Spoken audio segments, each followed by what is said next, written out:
Thank you very much, guys. Certainly many target painters.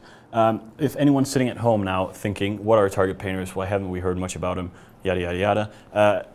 Tresbit, could you give us a quick explanation of what a target painter is? Well, when you shine enough of them at a ship, it starts to look like those little laser globe things that you can put your fingers on. Yeah. That's really what they're for.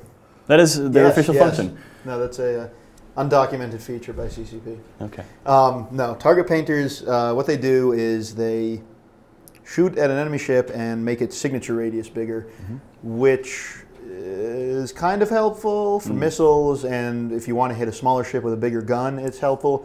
But, I mean, you know, like Kill2's been saying, 7 of them, you don't quite need 7. No. But, I mean, we've seen a lot of missile ships. Why haven't we seen target painters then? We have on some. Okay. I know some of the missile setups. I think maybe, I don't know if it was Pandemic. Somebody had a couple of missile boats, like torp boats, with Hugin, which gets a bonus to target painting. So in that instance, while out in the wild on TQ, that target painting bonus is of debatable effectiveness, as Kill2 will gladly tell you.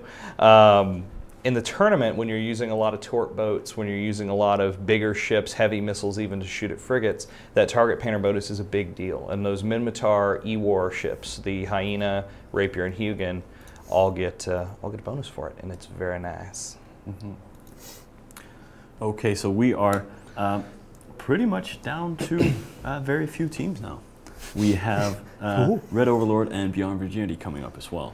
I'm actually very much looking forward to that. I've kind of grown a little bit accustomed to Red Overlord. That was just a statement I threw out there. Do with it what you will. We've seen a few teams use Tech 3 ships today. Yeah. We've seen a few of those teams win, but lose a Tech 3 ship in the process. Is this whole skill loss leading up to the final, when you have 4-5 matches in a day, a factor?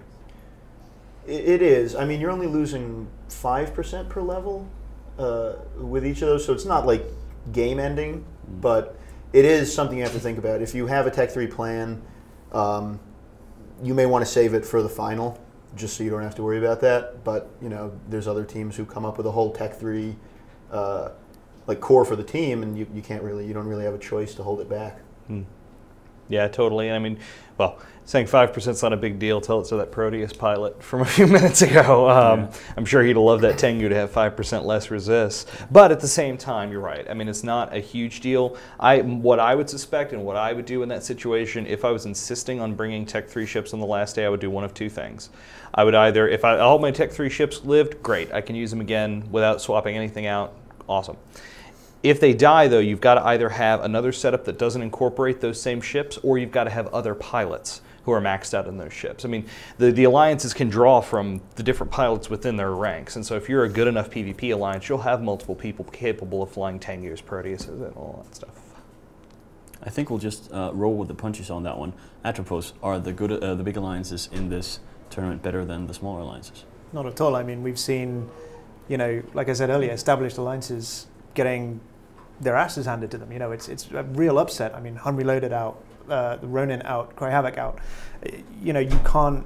I mean, okay, sometimes you can go, oh, this big established alliance is going to win, and then other times they'll come up against a team that they just weren't expecting and will get obliterated. So every alliance has a chance. Okay, they may not be equal chances due to like the ISK, the number of pilots you've got, but you know, we've seen small alliances that have just been put together out of a group of PvPers bring it. I mean, Beyond Virginity is a good example of this. It's just one corporation in the alliance, and they're here in the semi-finals now. You know, that's a good showing. It goes for any corporation, any alliance that wants to have a go can have a go. Yeah, certainly.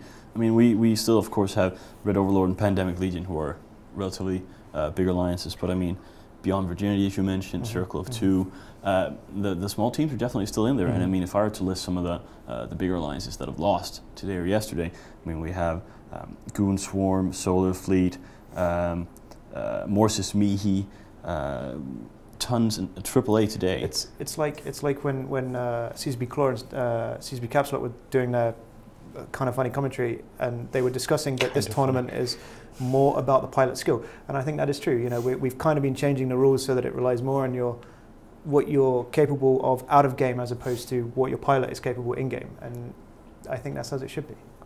So you're saying that CCP, Caps Lock, and Claw are very big alliances with very few good pilots. I would agree. I think that's an accurate statement. Well, anyway, we have to get the last match rolling here. It is Beyond Virginity versus Red Overlord. That is the last match before the semifinals. Then we have the final, oddly enough. And then this Alliance tournament will be done, which breaks my heart a little bit. I've had tremendous amounts of fun. We've seen some amazing teams, amazing setups, and it has been all around cheers and laughs and bro fists and high fives. If we were to pick a winner, lot of the gun, if we were to pick a winner out of these two teams, Beyond Virginity, Red Overlord, Krogan. Red Overlord. Yeah, I feel like Red Overlord have the edge. I like Kronos's, and so do they. Yes. They've got that going for them. And they had the 5 Tech 3 ships, which is one of my favorite setups of this tournament. They lost. They lost. I agree. Yeah, you get Sure, 5,000 people together, you know, infinite money, you lose to a battle badger. These things happen.